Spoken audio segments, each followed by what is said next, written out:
Kunja Bihari Jaya Yamuna Tiravanachari Kunja Bihari Jaya Jaya Yamuna Tiravanachari Jaya Kunja Bihari Jaya Kunja Bihari Jaya Yamuna Tiravanachari Jaya Kunja Bihari Jaya Kunja Bihari Jaya Radha Madhava Jaya Kunja Bihari Jaya Radha Madhava Jaya Kunja Bihari Jaya Radha Madhava Jaya Kunja Bihari Jaya Radha Madhava Jaya Kunja Bihari Hare Krishna Krishna Krishna Hare Hare Hare Rama Rama Rama Hare Hare Hare Krishna Krishna Krishna Hare Hare Hare Rama Rama Rama Hare Hare Hare Krishna Krishna Krishna Hare Hare Hare Rama Rama Rama Hare Hare Hare Krishna Krishna Krishna Hare Hare Hare Rama Rama Rama Hare Hare. Govind ki, Shri Prabhupada ki, Shri Shikur Nitama Prashashi ki, Tadwar Premanande. Reading from Srila Prabhupada Lilamrita, Volume 6, Uniting Two Worlds, chapter entitled Chant Hare Krishna and Fight. Oh no, it's not. I've done my part. So Srila Prabhupada rode in the back seat of the small ambassador, sometimes stretching out on the seat. Upendra sat at his feet on the floor, while Tamal Krishna sat in the front next to Damodar Pandit, an experienced driver who drove fast but with utmost care. Often Damodar Pandit would glance into the rearview mirror and meet Srila Prabhupada's attentive gaze.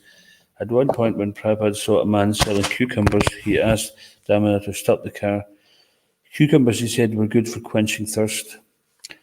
After 4.5 hours, they reached Delhi and stopped at the ISKCON Centre in Lajpat Nagar. It was very hot. The devotees watered down the roof, and Srila Prabhupada rested there on a cot. By 5 the next morning, they were ready to set out for Vrindavan. At the Delhi temple, the devotees had given Prabhupada a large plate of the deity's prasadam, but he'd only taken a few tastes. Everything is finished, he had said. Eating is finished, he had said. I prayed to Krishna to be freed from eating and sleeping, and it is happening. I've already given up mating and defending. Now all these material activities are finished with. As they drove out of the city and into the countryside, Tamal Krishna noticed that Srila Prabhupada seemed more peaceful. You look very happy to be going to Vrindavan, said Tamal Krishna. Yes, Prabhupada replied, Vrindavan is my home and Bombay is my office. As they turned off the Delhi Agra road, Srila Prabhupada saw for the first time the stone marker, Bhaktivedanta Swami Marg. They soon met up with Gunarnava, who was waiting on a motorcycle and who joyfully sped ahead to tell the devotees at the Krishna Balaram Mandir that Srila Prabhupada was here. At the gate of the temple, a big kirtan party, including all the Gurukul children, were gathered to greet Srila Prabhupada with chanting and dancing. 4 devotees carried Prabhupada on a palanquin to the temple hall where he offered his respects to the two lords, Krishna and Balaram. After the arti ceremony honouring Srila Prabhupada, Prabhupada spoke briefly to the assembled devotees. If death takes place, he said, let it take place here. Seeing his demeanour and hearing him speak these unexpected words, some of the devotees in the room began to cry. So, he continued, there is nothing to be said new. Whatever I have to say, I have spoken in my books. Now, try to understand it and continue your endeavours. Whether I am present or not present, it doesn't matter, as Krishna is living eternally. Similarly, the living being also lives eternally. But Kirtir Yashas Jivati, one who has done service to the Lord, lives forever. So you have been taught to serve Krishna. So with Krishna, our life is eternal. The temporary disappearance of this body, it doesn't matter. The body is meant for disappearance, so live forever by serving Krishna. Despite the finality of these words, Srila Prabhupada continued to converse in his room with a few guests who remained after most of the devotees had left. A retired family man, a Mr. Bose, was present and told Prabhupada how he was living alone in the Krishna Balaram Mandir. Prabhupada said, you will not be able to adjust to this way of life. But when Mr. Bose expressed his determination, Prabhupada added, you have a very good family, so it is hopeful. Srila Prabhupada ki jai. Om Namo Bhagavate Vasudevaya. Om Namo Bhagavate Vasudevaya. Om Namo Bhagavate Vasudevaya. Om Namo Bhagavate Vasudevaya. Om Namo Bhagavate Vasudevaya.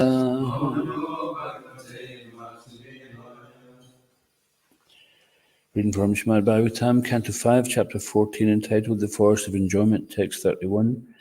Tatrapi niravaroda swairena viharan atikripana budir anyonya murka nirik shanadina gramya karmanaiva vishamitta vismritya kalavadi. Translation. In this way, the descendants of the monkeys intermingle with each other and they're generally known as Shudras. Without hesitating, they live and move freely, not knowing the goal of life. They're captivated simply by seeing the faces of one another, which reminds them of sense gratification. They're always engaged in material activities known as gramya karma, and they work hard for material benefit. Thus, they forget completely that one day their small lifespans will be finished and they will be degraded in the evolutionary cycle.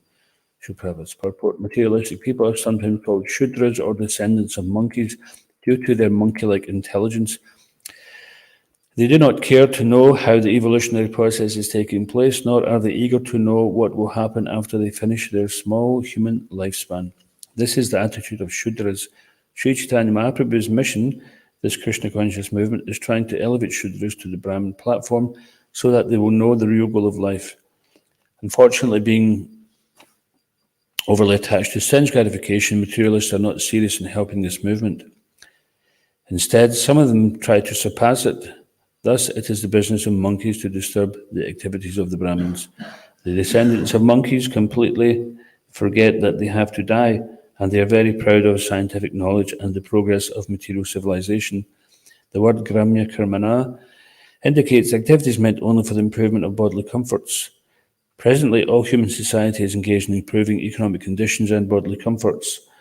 People are not interested in knowing what is going to happen after death, nor do they believe in the transmigration of the soul. When one scientifically studies the evolutionary theory, one can understand that human life is a junction where one may take the path of promotion or degradation, as stated in Bhagavad Gita 9.25, Yanti deva vrata devan pitrin yanti pitri vrata Bhatani yanti bhuttejya yanti mam yajinopi mam. Those who worship the demigods will take birth among the demigods. Those who worship the ghosts and spirits will take birth among such beings. Those who worship ancestors go to the ancestors, and those who worship me will live with me. In this life, we have to prepare ourselves for promotion to the next life. Those who are in the mode of Rajagun are generally interested in being promoted to the heavenly planets. Some unknowingly are degraded to lower animal forms. Those in the mode of goodness can engage in devotional service, and after that they can return home back to Godhead. Yanti madhya jino mam. That is the real purpose of human life. This Krishna conscious movement is trying to bring intelligent human beings to the platform of devotional service. Instead of wasting time trying to attain a better position in material life, one should simply endeavour to return home back to Godhead. Then all problems will be solved, as stated in Bhagavad Gita 1.2.17. Shinvatam Swakata Krishna Punya Shravana Kirtana Hridyanta Sto Yabadrani Vidunoti Surit Satam. Sri Krishna, the Supreme Personality of Godhead, who is the Paramatma, Super Soul, in everyone's heart, and the benefactor of the truthful devotee, cleanses the desire of material enjoyment from the heart of the devotee, who relishes his messages, which are in themselves virtuous when properly heard and chanted. One simply has to follow the regulative principles, act like a Brahmin, chant the Hare Krishna mantra, and read Bhagavad Gita and Srimad Bhagavatam. In this way, one purifies himself of the baser material modes, Tamagun and Rajagun, and becoming freed from the greed of these modes can attain complete peace of mind. In this way, one can understand the Supreme Personality of Godhead and one's relationship with Him, and thus be promoted to the highest perfection, Siddhim Paramam Gata. Om Agantamarandasya Gandhina Salakaya Chakramritam Hina Tasman Shri Gurave Namaha Vakam Karoti Vachalam Bhangam Lagati Grimya Kripatam Bande Shri Grimdinitaranam Jai Shri Krishna Chaitanya Prabhu Shri Advaita Gadadhar Shri Vasadi Gaura Bhakta Vrinda Hare Krishna Krishna Krishna Hare Hare Hare Rama Rama Rama Hare Hare. In this way, the descendants of the monkeys intermingle with each other, and they are generally known as Shudras. Without hesitating, they live and move freely, not knowing the goal of life. They are captivated simply by seeing the faces of one another, which reminds them of sense gratification. They are always engaged in material activities known as Gramya Karma, and they work hard for material benefit. Thus, they forget completely that one day their small lifespans will be finished and they will be degraded in the evolutionary cycle.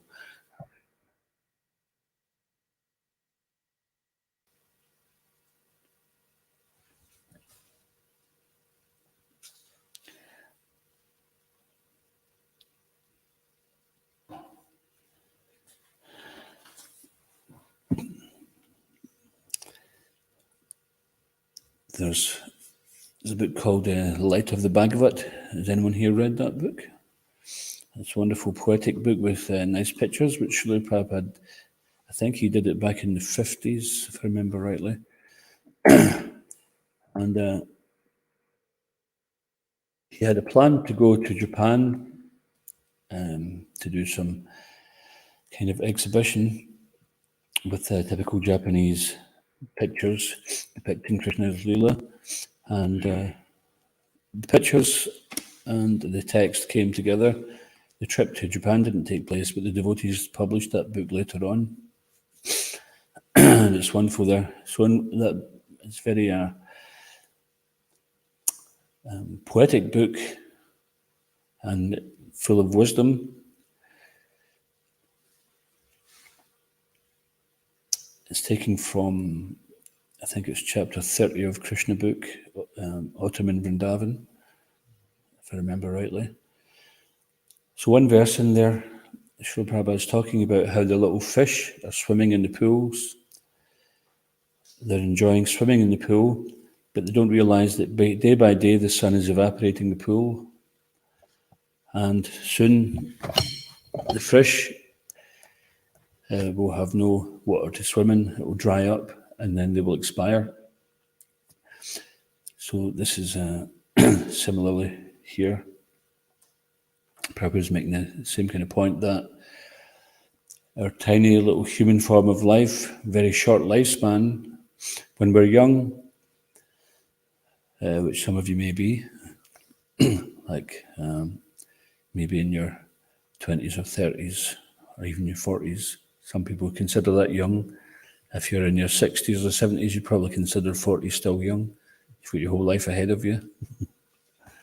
But especially when we're young, like when we're teenagers or even younger, then we think life is going to go on forever. And you look at your parents and your grandparents and you think, I'll practically never get to that age. It'll be like so far away that I don't even have to think about it. And time passes, imperceptible. Time passes. And you look in the mirror and you don't see that little baby face any longer. You see the spots, and you see maybe the grey hairs are coming when you get a bit older, and you see the crow's feet coming up, and you see the smile cracks. Or you turn out, you're not so convinced about life in this material world, in this material body. Look at yourself in the mirror and you think, that's for devotees. They look and they see this is the body. They don't see themselves. They know that they're the consciousness within the body. But for those who are non-devotees, their happiness and distress is largely based on their body. And if they're not happy with their body, then they just adjust their mentality so they can just be comfortable with who they are. But if they were offered something better, then they would take it. And that's naturally, because material life is always making adjustments to make our life more comfortable. So while we're trying to spend our life making life comfortable, then time is passing us by. So imperceptibly, when we look in the mirror every morning when we get up, first thing we do, we get up and we brush our teeth, and you see yourself in the mirror, see your face. Day by day, you don't perceive that we're growing old. From as soon as we're born, then we're growing old, isn't it? You look at a baby and you think, well, it's growing old day by day. You see someone at 70 or 80 and you think that's old. But actually, the same eternal spirit spark is in a baby's body or an old person's body, and we're all aging day by day. And who knows whether that baby will live to 80 or whether it will live to 1. So we can't be guaranteed in this material world. There's no guarantee. But one thing that is guaranteed is, they say there's two things which is guaranteed: tax and death. You might be able to dodge tax, just like some crorpatis, some very wealthy people, they're expert at dodging tax. They find out how to invest their money in such a way they don't get taxed. They move countries, or they move their funds to this type of bank or offshore accounts and whatever.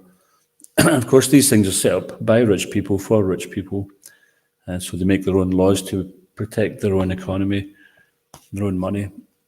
But by all this hoarding, they're creating problems for others because they're not reinvesting back into the economy.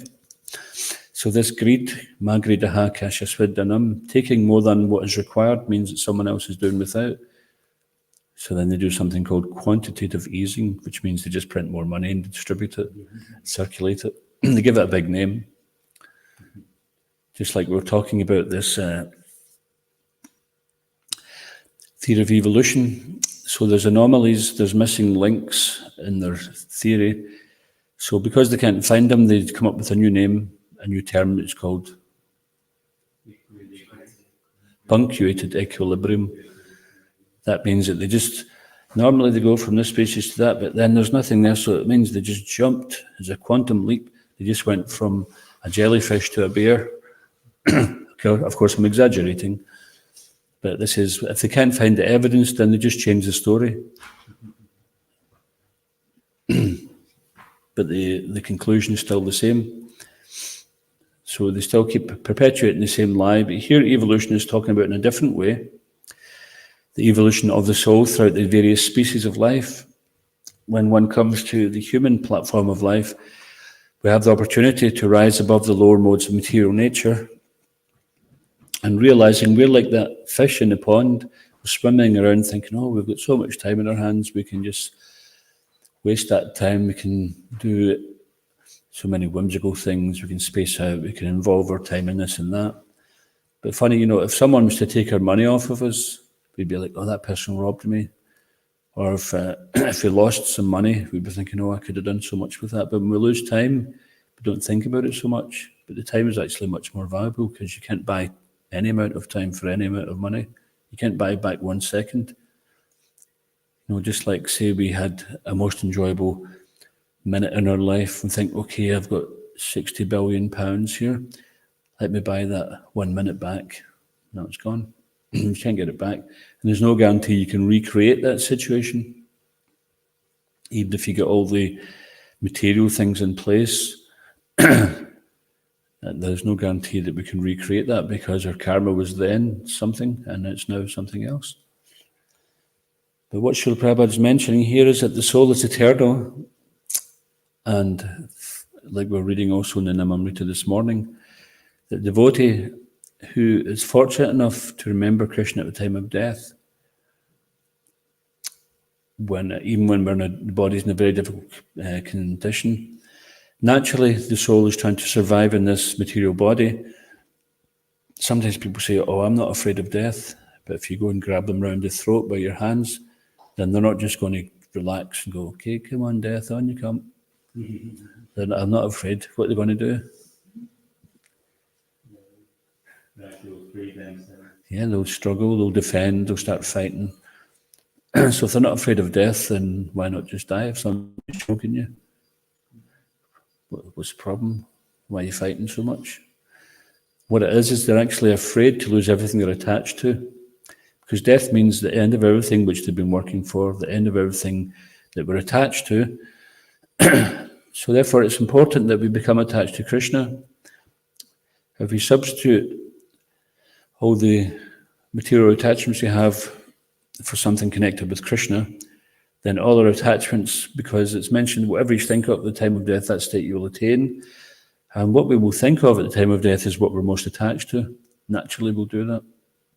We'll try to take shelter in whatever we're most attached to, and whatever that happens to be. If it's Krishna that we've been developing attachment for, then it will naturally be Krishna we turn to. So therefore, the various little tests we get day by day in life, sometimes we kick off about small tribulations, as Prabhupada would say, storm in a teacup. Oh, I've got a hole in my shoe, or I've got to do 3 seconds more service today, or I have to work in the rain, or something like that. And it's such storm in a teacup. So if we develop attachment for Krishna and try to take shelter in Krishna in the small tribulations in life, whether it be a financial problem, health problem, mental problem, whatever the problem may be, maybe a social problem, relationship problem,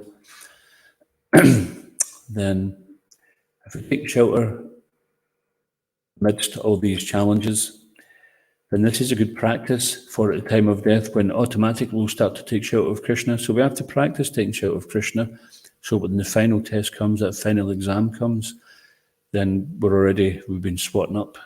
We're naturally inclined to take shelter in Krishna. At the moment, we may be naturally inclined to take shelter in sense gratification in one form or another. And this is like the ostrich sticking its head in the sand when there's some danger, or some challenge. Let's stick our head in the sand. When I bring my head back up, hopefully it'll be gone. And people are doing this. They're working in situations they don't like.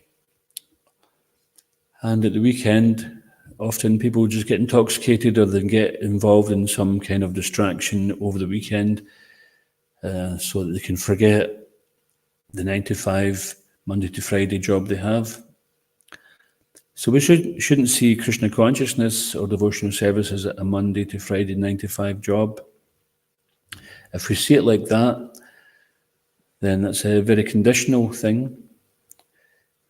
At the same time, we have to be regulated so that we can continue day by day in our service.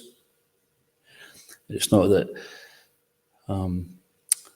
we're so exhausted in our service that we can hardly even get up and stay awake to chant our rounds. We have to be regulated. We have to make sure that we sleep the right amount and we eat the right amount, not oversleeping or overeating. We have to take care of our sadhana, make sure we get appropriate hearing, appropriate association, reading, etc. If we give our time for that. So that is what is recreation for devotee. When devotee gets recreation time, it's not that, okay, now is my blooping day. Just like at the temple, many devotees, they have a day off on a Tuesday. It's not that they bloop on Tuesday and they can just go and get blind drunk or something and come back the next day. or that we just get into some Maya for the day. It's our Maya day. Recreation, it means to recreate, to become reinvigorated, to recreate that inspiration. So, and typically, we have to maintain our material situation. If we have family, or if we don't have family still, we have to have some order, regulation in life. We have to give time for bodily maintenance, such as cleaning the place we live in, cleaning our clothes, keeping things organised, so that we can continue with a good state of mind in our daily devotional activities. And whatever our situation is, we have to find some time for Krishna. And if we're in a situation where perhaps we're working and we don't have the time to chant 16 rounds a day and read for an hour or so a day, then we have to give whatever time we can to Krishna. Give some time in the day to Krishna, whether it be 15 minutes, half an hour, or an hour. Have some regulation there, and develop the desire that we long for the opportunity to spend more time in Krishna's service, more time hearing and chanting. So the topmost examples of being absorbed in Krishna consciousness would be devotees like Haridas Thakur and 6 Goswamis, who were so absorbed that sometimes they would forget to sleep. They would forget to eat. If they were fasting, sometimes they'd forget to break the fast. They were just so absorbed in Krishna consciousness. So, of course, we can't imitate that, and it's foolish if anyone tries to do that. Like one time there was one devotee who said, I think I'm going to give up sleeping. And no sooner were the words out of his mouth than he was asleep. So after he woke up and said, so how's that going for you then? I was just thinking. This is what happens in japa. Sometimes somebody wakes us up in japa and they say, Prabhu, you're sleeping. No, I was just thinking. So whether it was thinking, whether it was sleeping, Prabhupada says the chanting is the thinking. We have so many other things to think about all day long, but this one time let the chanting be there for the thinking. So the more attentive our japa is, the more importance we give to chanting the holy name, then the more the other aspects of our devotional service will manifest more perfectly.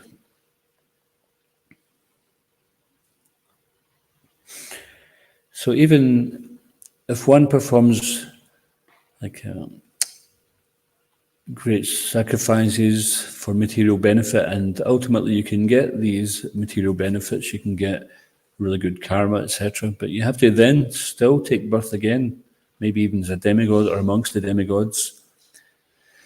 And you have to live a long, long life. I say have to because it's still, you have to, it's not that you're free. You're bound still, but you're bound perhaps by good karma. So both, when we think of the karma bandhana, we think bondage to sinful reactions, but actually it's bondage to both good and bad. Even if one is extremely pious, one still has to take birth again to receive those pious results. So devotional service is not some kind of pious thing. It's not just some kind of charitable organization which does some pious works. That's there also, but the thing is, we're trying to develop devotion to Krishna. Whatever we do, we're trying to do it with devotion to Krishna. And that's not something, devotion is not something we just talk about, or it's some kind of sentimental emotion. Prabhupada said that love, which is bhakti, love is demonstrated by action. It has to be demonstrated. If you love someone, so say someone says, do you love this person? Say, yeah. All right, would you do this for them? No. Would you do that for them? No, I wouldn't do anything. I just love them, I'm not going to do anything for them. Or the person would like you to, go and buy some apples for them because they like apples. Well, they know where the shop is. It's like, Krishna, you're self-satisfied. Why do you need me to cook for you? I love you, but I don't need to cook for you. And Krishna owns everything. Why does he need me to collect funds? Krishna's everywhere. He doesn't even need a temple, so we have to build a temple. So we can use these things, these types of philosophies or mentalities to avoid service. This is called serve and swerve. We may do something lesser, or we may do nothing at all, and yet still try to masquerade as a devotee. So it's really important that whatever we learn in Krishna consciousness, we put into practice. The learning has to be there, and the practice has to be there. If the practice is there without learning, then we'll forget why we're doing it. If we're not hearing Bhagavatam in association of devotees, Lord Chaitanya emphasized this very much. And Prabhupada was speaking about it too. That hearing Bhagavatam, hearing Bhagavad Gita, associating with devotees, chanting the holy names, taking prasadam, these are activities which are common to devotees. So we have to not isolate ourselves from other devotee association. And by doing that, then how are we likely to go back to Godhead? Because it's full of devotees. You can't remain isolated in the spiritual world when everyone's a devotee. And it's not that you can nip down to Tesco, get yourself a six bag of ready salted, and hide in a corner and eat them somewhere. So the amazing thing about associating with devotees, even for those who are at home, your family are also devotees. So even if they don't see themselves as that, we see them as that. Maybe they're not realized devotees. But the amazing thing about association with devotees is that even we think sometimes we have to tolerate this one or we have to tolerate that one. Of course, we can understand that they also have to tolerate us, which makes it easier to tolerate them because, if we're honest, they probably have a more difficult job than we have. But the fact that we have to learn to tolerate, which is one of the first instructions Krishna gives, shows how important it is that if we learn to tolerate, then we can really get the benefit of devotee association. So learning to tolerate means that we see more good in the person. We see the good. Even if there are some shortcomings there, we have to see the good. Of course, it's not that we can use that as a philosophy. If someone comes along and says, Prabhu, you're spacing out, you're taking like 5 days to do that, it should take 5 minutes. And you say, Prabhu, just see the good in me. I see the good in you, but I see even more good in you. So we shouldn't make philosophies just to defend, our lack of surrender. Being that kind of thing just perpetuates our conditional existence.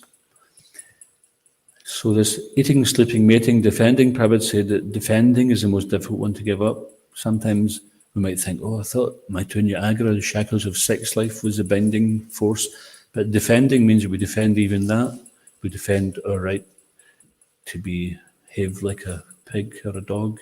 We defend our right to have misuse our minute independence. And then we can do that. Certainly we can defend our right to do that. Krishna gave us that independence, so that is our right to use it or misuse it. And it's not that difficult to understand what is correct use of independence and what is misuse of it. It's just a matter of whether we're willing to do it or not. So that is the thing, it takes time. And we're already convinced that Krishna consciousness is the path going forward, but how much we want to allow ourselves to go forward at this point in time, that is the question. Therefore, Krishna concludes in the Bhagavad Gita, surrender unto me and do not fear. He says that because he knows we're afraid to surrender. We think we're going to lose something, isn't it? What are we going to lose? Anybody get any thoughts what we might lose? Our independent sense of enjoyment.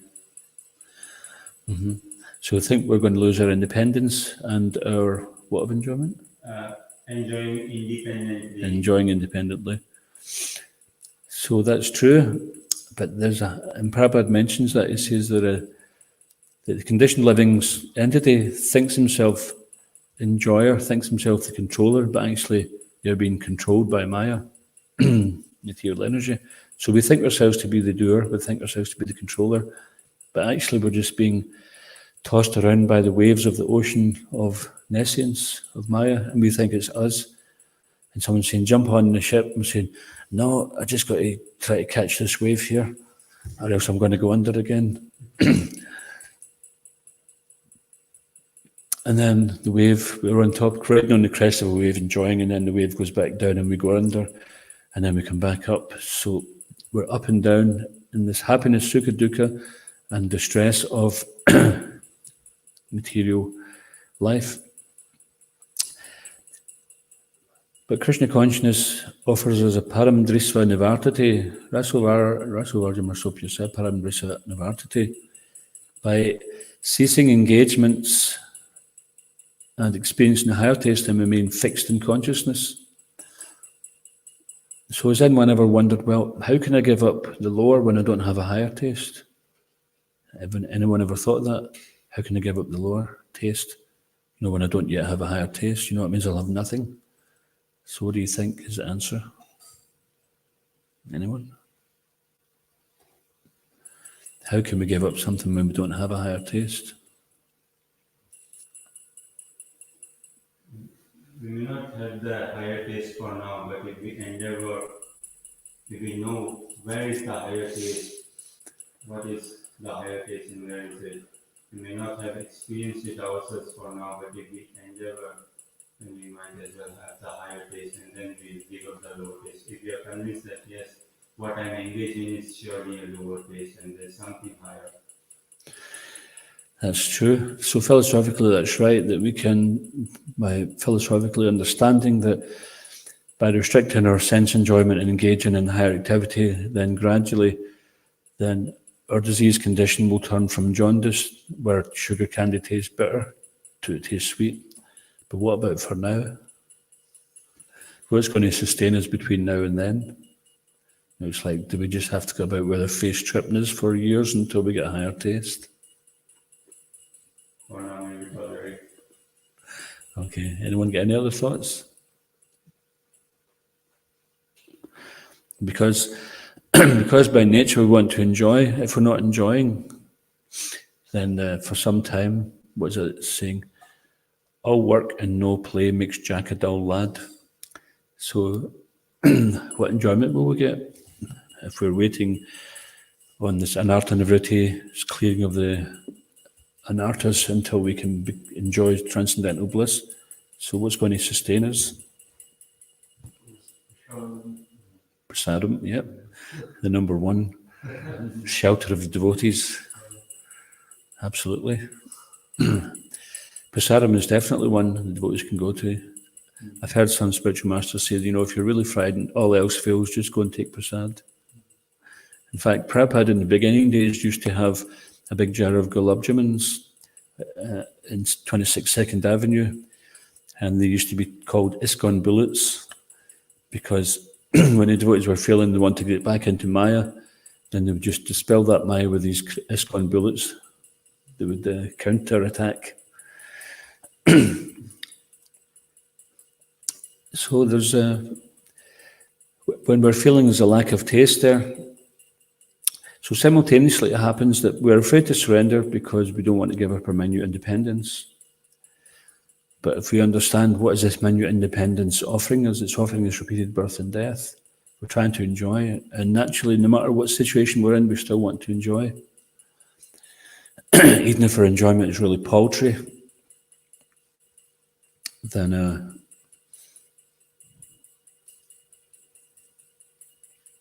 we're still trying to enjoy. Even in a disease condition, sometimes people try to enjoy because the desire to enjoy is so strong. Even though they know they're going to suffer from it, still they want to enjoy. So therefore we have to find some enjoyment. It's our nature. But Prabhupada says we don't know how to enjoy. So for a devotee, then they try to negate a connection with the lower modes of nature. So therefore they don't eat foods which is going to be of the lower modes of nature, and they eat foodstuff only offered to Krishna.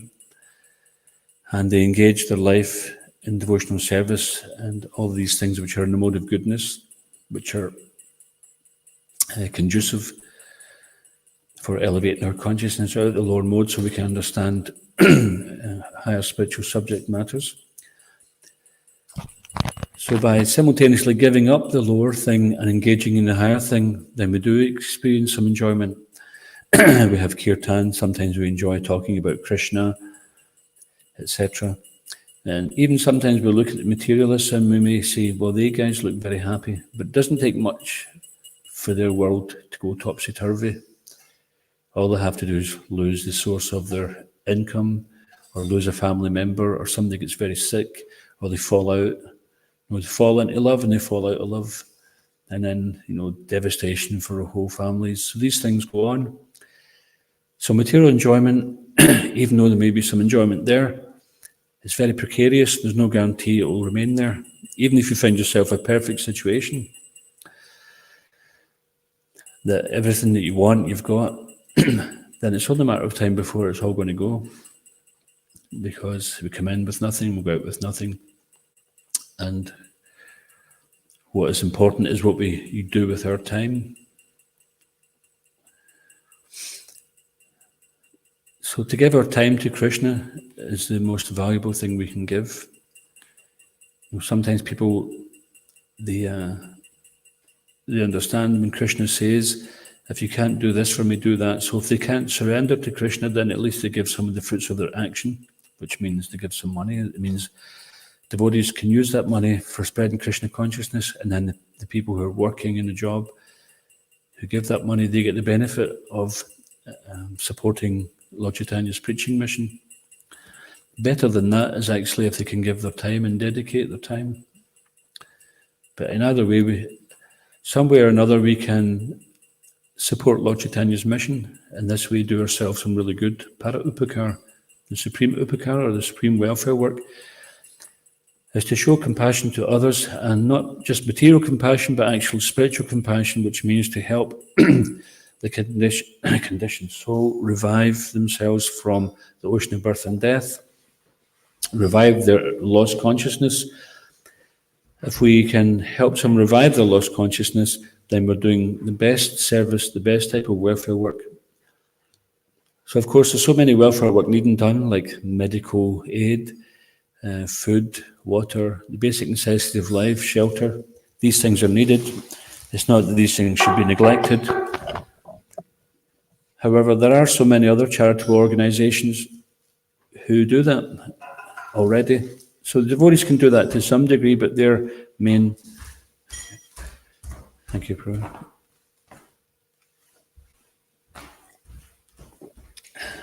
The purpose behind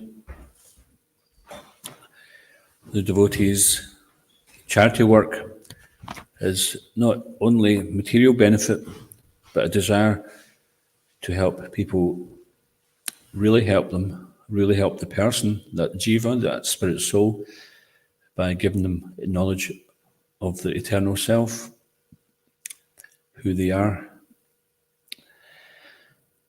what the relationship is with this world, and what the relationship is with Krishna.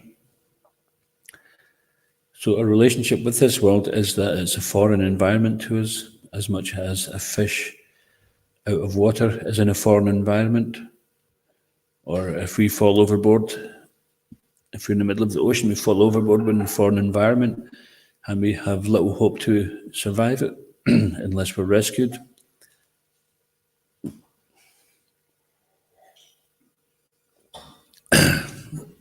So the spiritual master, he's come along and rescued us. We've read Srila Prabhupada's books, we've chanted the holy name, the devotees have shown us some kindness and they're guiding us how to become devotees. So Prabhupada was asking that we simply just, whatever we've learned from Krishna consciousness, and simply try to share that with others. So although we cannot repay the debt to the spiritual master, then the least we can try to do is then share the same mercy. The interesting thing about material life and spiritual life, the difference is that in material life, when you give something away, you've got less. If I've got £100 and then I give £10 to everybody sitting here today, then I've got 60 left. And then if somebody online wants some, then I've got less. But in spiritual life, the more we give, the more we get. So when we give our time to Krishna, and we turn our attention to Krishna, his attention turns towards us. When we make a little arrangement to serve Krishna, he makes big arrangements for us to be part of his eternal entourage. And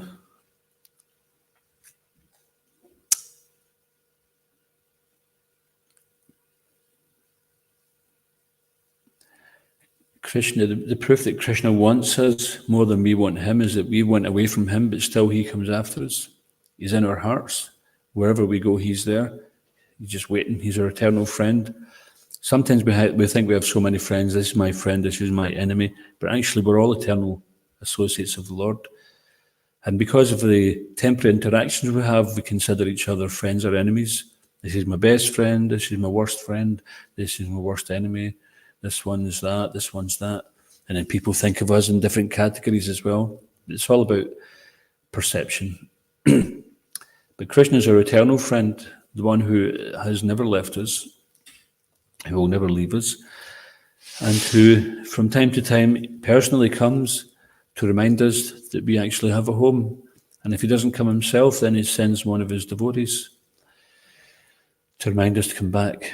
So when we think, oh, Krishna doesn't care, where's Krishna? I'm serving here, and what do we expect? We expect that he's just going to show up just because for 5 minutes we've decided to become a devotee. We've turned our back on him for millions of years. So, if someone was ignoring you for a long time and then they showed interest, you'd be thinking, well, let's see if they're really interested or if they just want something out of me. Do they want me or do they want something out of me? So you would say, okay, let me just kind of hang back a little bit. And maybe you'd put a few tests there to see if they were genuine, if they had given up their deviant ways or whatever. So Krishna is like that. He reserves a right not to be exploited. Just like ourselves. So if someone's been abused, someone's abused you, then you would think twice about getting involved with that person again in some way. Once bitten, twice shy, isn't it? So Krishna's not a fool. At the same time, he really wants the jivas, each and every individual infinitesimal spirit spark. He wants them all to come back and enjoy because he's compassionate for them. He knows we're suffering here. We're trying to enjoy. And actually that enjoyment we are experiencing is simply different degrees of forgetfulness of Krishna. And so Krishna consciousness is the method for reviving our original consciousness so that we can wake up from this slumber and remember who we are. When we remember who we are, Prabhupada explained to one devotee Prabhupada was playing a devil's advocate, and the devotee was trying to convince Prabhupada of God's existence. And Prabhupada stopped and he coached him. He says, never mind God. First of all, the soul is sample God. So if you convince people of the soul, then you can convince them about God after that. So if we just try to convince people about God first of all, so therefore we see Prabhupada is preaching a lot. You're not this body, you're spirit, soul, eternal, full of bliss and knowledge. So when people can get to understand that, then you can introduce God. So this is useful for us when we're introducing Krishna consciousness. We don't just go up to someone's street and say, hey, have you heard of Krishna? You know Krishna loves you. And then they just cringe off into the background. No, we can speak about, first of all, we can relate to them that they're suffering. Some of them don't think they're suffering. That is part of it as well, which is the saddest part. If someone knows they're suffering, then you get a chance to impart knowledge to them. If they don't know they're suffering, then quite often it's going to take that they come to that. As there's 4 types of people who surrender to Krishna. One of them is one in material distress.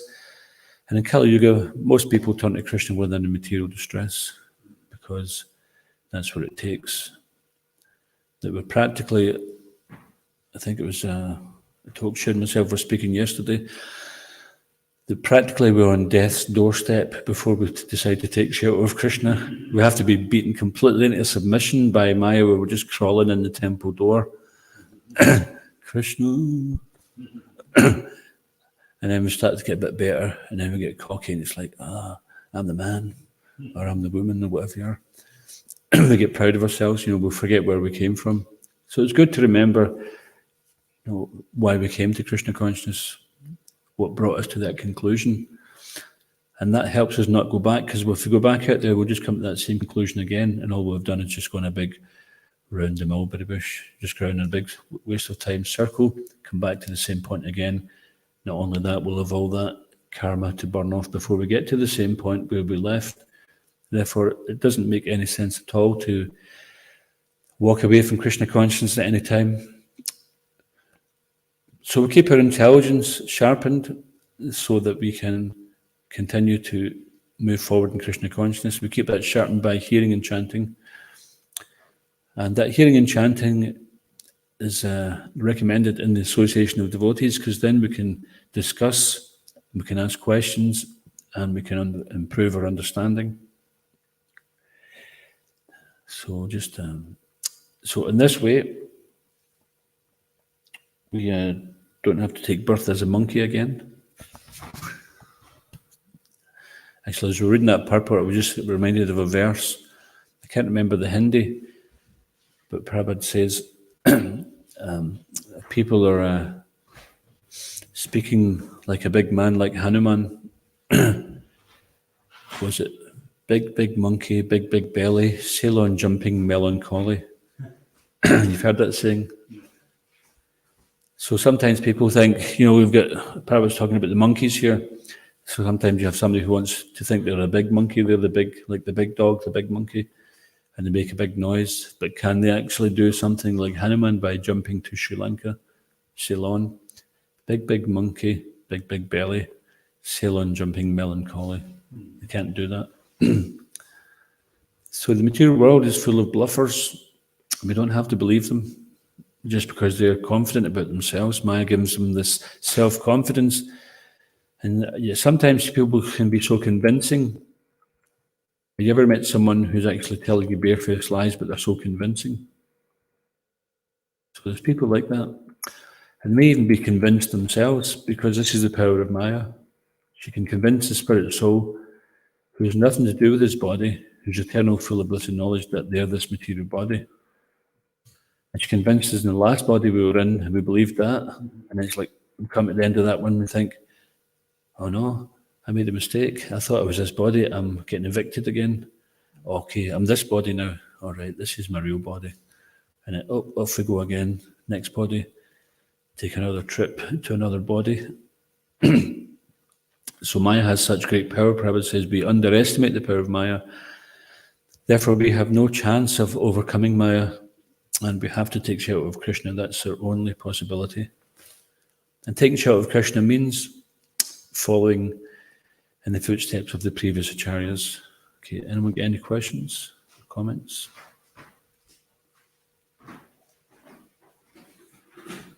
Okay, let's go on Guru ki, Srila Prabhupada ki, Grantara Srimad Bhagavatam ki, Nitai Gaur Premanande,